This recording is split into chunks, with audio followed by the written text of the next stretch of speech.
બે ધન પૂર્ણાંક આપ્યા છે એ અને બી માટે. ગુસ્સા તમને કીધો છે એ બી બરાબર 17 અને લસા આપ્યો છે 595. તો A ક્રોસ B. સાહેબ આવા પ્રકારના દાખલા પૂછાય છે.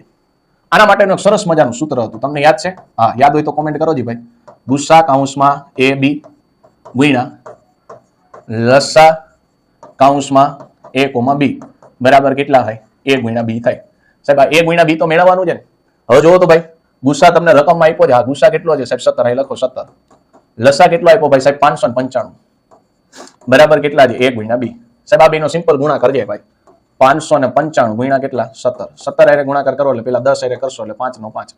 હવે 7 હારે ગુણાકાર કરો, 5 7 35 વધી 3, 7 9 63, 63 ને 3 66, 7 5 35 40 ને 41. હાલો હિસાબ કરો, 5 ના 5, 5 ને 6 11, 9 ને 10 ને 11, 5 ને 4 10, 10,115. જોજો 10,115 બધા આંકડા મેચ ન થઈ જાય. 10,115 એટલે ઓપ્શન નંબર બી છે.